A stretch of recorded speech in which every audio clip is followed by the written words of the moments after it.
Hello guys, welcome to my channel. दोस्तों, आज हम पॉलिटिकल साइंस का इंपॉर्टेंट क्वेश्चन अरस्तु के आदर्श राज संबंधी विचारों का वर्णन करेंगे। दोस्तों पहले हम लोग अरस्तु के बारे में जान लेते हैं कि अरस्तु कौन था। ठीक है, तो गाइस अगर आप चैनल पर नए हैं तो प्लीज़ चैनल को सब्सक्राइब करके जाइएगा, वीडियो को लाइक कीजिएगा। ठीक है, अरस्तु एक प्रसिद्ध प्राचीन यूनानी दार्शनिक यानी फिलोसोफर था। ठीक है, जो कि प्लेटो भी था। प्लेटो के बारे में मैंने पहले प्रीवियस वीडियो में बताया है। वे प्लेटो के शिष्य और सिकंदर महान के गुरु थे। ठीक है, अरस्तु को राजनीतिक विज्ञान का जनक माना जाता है। अरस्तु का जन्म 384 ईसा पूर्व रेटोगेरिया नामक नगर में हुआ था। ठीक है, ईसा पूर्व यानी पहले के समय में जो समय था, साल था, वो पीछे जाता था। ठीक है, 17 साल की उम्र में वे एथेंस गए, जो कि प्लेटो का एकेडमी है जहाँ पढ़ाई हुआ करता था। 20 साल तक अध्ययन किया वहाँ पर अरस्तु ने।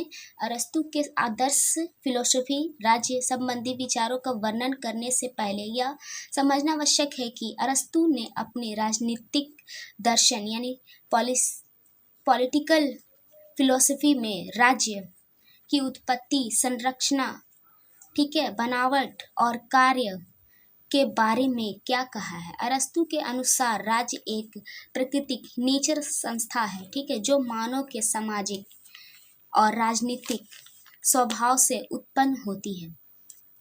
ओके, अरस्तु एक आदर्श राज्य के मध्यम वर्ग यानी मिडिल क्लास की महानता, ठीक है, ग्रेटनेस, नैतिकता, ठीक है, पोलाइटली और सदाचार, सिंप्लिसिटी, शिक्षा और ट्रेडिशन, संस्कृति, न्याय, जस्टिस और समानता, इक्वालिटी जैसे तत्व शामिल हैं उनके फिलॉसफी में। ठीक है, अरस्तु के अनुसार एक आदर्श राज्य वह होता है जो स्थिरता यानी स्टेबिलिटी और एकता, यूनिटी, नैतिकता और न्याय को बढ़ावा देता है और नागरिकों के अधिकारों यानी राइट्स और कर्तव्यों को सुनिश्चित करता है, बनाता है, समझता है। ठीक है,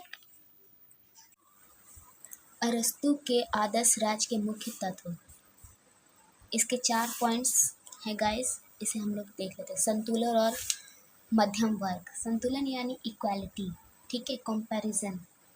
मध्यम वर्ग यानी मिडिल क्लास के लोग। अरस्तु ने मध्यम वर्ग की महानता पर बल दिया है, जो समाज में संतुलन बनाए रखने में मदद करता है। उनका मानना था कि मध्यम वर्ग के पास ना तो अधिकतम धन होता है और ना ही अधिकतम गरीबी, ना तो वो ज़्यादा अमीर होते हैं और ना ही ज़्यादा गरीब। ठीक है, नैतिकता, पोलाइटली और सदाचार, सिंप्लिसिटी।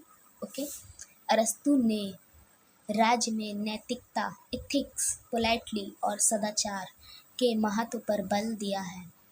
उनका मानना था कि राज्य के नागरिकों में नैतिक गुणों का विकास होना, ठीक है, नैतिक गुणों, पोलाइटली, एथिक्स का विकास होना चाहिए, जो उन्हें अच्छे नागरिक बनाता है।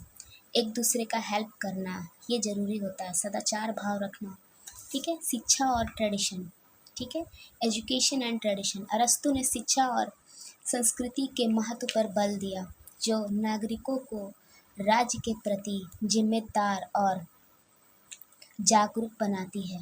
ठीक है, उनका मानना था कि शिक्षा और संस्कृति, एजुकेशन और ट्रेडिशन के माध्यम से नागरिकों में नैतिक यानी एथिक्स और बौद्धिक विवेक गुणों का विकास होता है।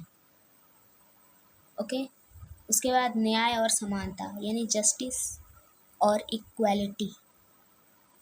अरस्तु ने न्याय और समानता महत्व पर बल दिया। उनका मानना था कि राज्य और न्याय, समानता, ठीक है, जस्टिस और इक्वालिटी का पालन होना चाहिए। ठीक है, हर किसी को जस्टिस मिलना चाहिए और इक्वालिटी, इक्वल भाव से देखा जाना चाहिए, जो नागरिकों के अधिकार, राइट्स और कर्तव्य को सुनिश्चित करता है। ठीक है, इसके बाद इसके विशेषताएं को जानते हैं। स्थिरता और एकता यानी स्टेबिलिटी और यूनिटी। अरस्तु के आदर्श राज्य यानी फिलोसफी राज्य में स्थिरता और एकता की विशेषता होती है। वो अपनी फिलोसफी में एकता और विशेषता की बातें बताते हैं, जो विभिन्न वर्गों और हितों के बीच, हर वर्ग के लोगों के बीच के संतुलन बनाए रखने पर प्राप्त होते हैं और बताते हैं। नैतिकता और सदाचार, ठीक है, एथिक्स और सिंप्लिसिटी। अरस्तु के आदर्श यानी फिलोसफी राज्य में नैतिकता और सदाचार की विशेषता होती है, जो नागरिकों में नैतिक गुणों के विकास से प्राप्त होती है। ठीक है। न्याय और समानता यानी जस्टिस और इक्वालिटी।